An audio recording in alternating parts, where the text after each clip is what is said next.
Hey ladies and gents, this is Izduiz coming to you with the review of the Mythic Legions figure Gadriel. So, Gadriel, let's start with the bio. Gadriel. It says, Cirrus, the great golden city in the clouds, is home to the angels of Mythos. Revered as sacred creatures, angels are known to be both powerful and wise. While they serve as guardians to the people of Mythos, angels generally avoid meddling in their affairs unless a great threat looms on the horizon. Gadriel, now exiled from Cirrus, was banned for being too determined to protect the people at all costs. With a new home and her newfound allies in the Order of Aetheron, Gadriel is a battle-hardened and devastatingly powerful force for peace in Mythos. So, wow, a cool backstory about an angel who, could have been satisfied living up in the clouds and in ignoring the plight of the mortals in Mythos, but cared too much and was banished, and now helps the Order of Aetheron keep peace, in these turbulent times. And so there's a lot that appeals about that backstory, obviously. The other thing that's cool about this is that it is very, very difficult to find angels depicted with black hair anywhere. Celestial beings usually in popular culture are often depicted as blonde, blue-eyed beings. And I think that may have something to do with society's construct, that is what the ultimate good being would look like. But they're so hard to find that my wife always, every time she finds an angel with black hair, she automatically buys it. So there's one, there's two, but they're few and far between that you find these, and they're usually like at some Native American reservation, or in Mexico at a Mexican church. So this is cool that we get a divine being that has black hair, and it's obviously, doesn't have the light complexion or the skin tone that are normally depicted with beings that are divine. So that's very, very cool of the Horseman to do that. She's atypical in other ways as well. She's a beautiful woman with short hair instead of the long flowing locks that are normally associated with, lots of action figures and depictions of female in comics, fantasy, and popular culture. So she's got short natural hair, which is cool. And, she's got huge scars on one side of her face so that you can see that she's been through many a battle. She's got a stern expression on her face, all business. And so, yeah, everything about her countenance, depicts that battle-hardened warrior that we heard about in the bio. So, let me show you what else she comes with. She's a deluxe figure, so she has these golden wings, which add to the price. And these are the new Mythic Legions 2.0 wings. So they have the larger pauldron, not the plugs. So they're the same size as the pauldron plugs on these. And the other thing that happens when you have the wings on is that if she has her wings on, she can't put her pauldrons on because they both use the same plugs. The wings are really nicely painted, as you can see. They have a wash that brings out every wonderful detail. They do help. They're heavy, but they help her stand, and they swivel, and you know they're quite large if you extend them out. So a massive wingspan. What I'm going to probably do with her is probably hang her from the ceiling, and so she's in an action pose, maybe coming down next to Aetheron, because they're they're part of the same faction. So that's cool. I mean, an angel holding a sword. Her name is Gadriel, not Gabriel, but I mean, that's a very, very cool, very, very iconic image. May even try to track down a flaming sword for her as well, which would be cool. So the wings are a big part of this figure, and I can't see displaying her without them.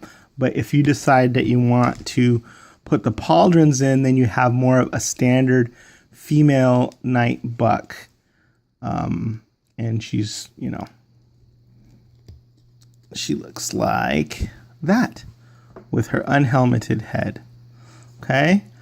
And she comes with the shield. She also comes with this alternate head, which, let me put that on her.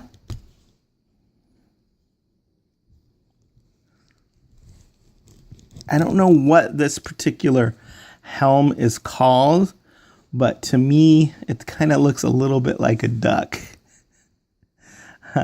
So everything about this figure, it makes me think that it's going to be a favorite because of the color of the armor. It's got that pearlized finish that Sir Ignatius had that was so popular. Purple and that pearl and the gold, those really pop, like they popped on Sir Ignatius. Now that pearl finish is on the armor, the lower parts, but it's not right here on the torso, and it's not on the loincloth. It is on the arms, and it is on the pauldrons and the helmet, and you can see that really shines and gleams in the sun. And that pearlized white, I think, is one of my favorite things. The other cool thing is she comes with the scabbard for her sword, so that fits on there nicely for safety. She comes with the weapons belt, so you could put that around her waist and hang the scabbard when she's not using, or if you want, when she doesn't have her sword in hand, she can stow it away safely on the scabbard. And she comes with this giant golden hammer. So, hammer time when she comes down. Gadriel it has all the weapons she needs in her arsenal to be an avenging angel.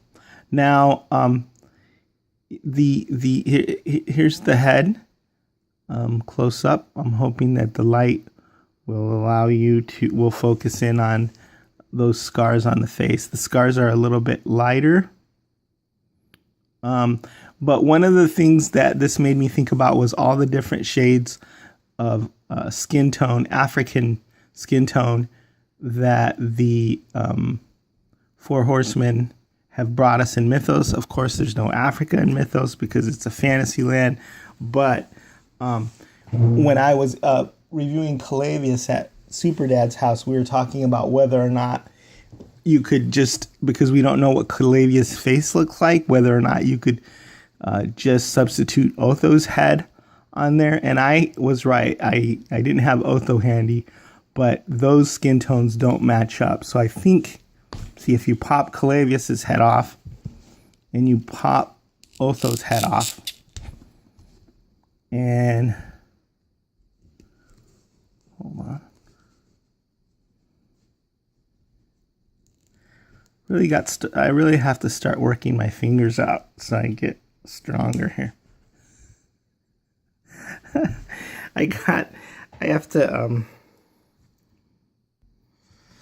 Okay, done. I separated the head, Otho head, from the neck. See, that's not going to work because Calavius bare torso is going to look weird if you put Otho's head on it. It's a completely different skin tone. So I'm asking for a head for Calavius that matches Calavius's skin tone so that we can have him with the head. I know he already came with another alternate helmet, but maybe if we get another figure with African skin tone, we can get a Calavius with a head that matches, because Otho's not working. I want to thank the Four Horsemen for including diversity in the line.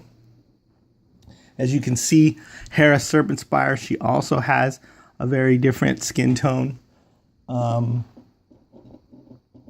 Because one of the things that's important about diversity is that, and I recently watched this show on Netflix called John Leguizamo, Latin History for Morons. I recommend it. It's really good.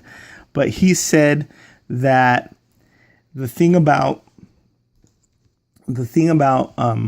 popular culture is if you're like a young person of color and you don't see yourself reflected in popular culture, it kind of feels like you're invisible. So the Four Horsemen, by creating this diverse world with different kinds of characters, different races of characters, they help, kids and older kids see themselves reflected in this mythos, and it's kind of cool.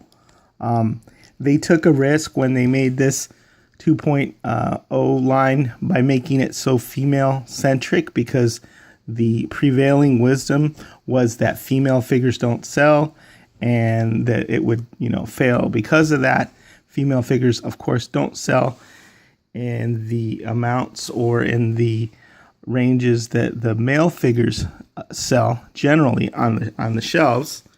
But maybe that's just because people hadn't put things out there, and that now that more women are getting into fantasy or whatever, they want to see themselves reflected in those action figures. So anyway, that is my review of Gadriel. Is the Wiz signing out.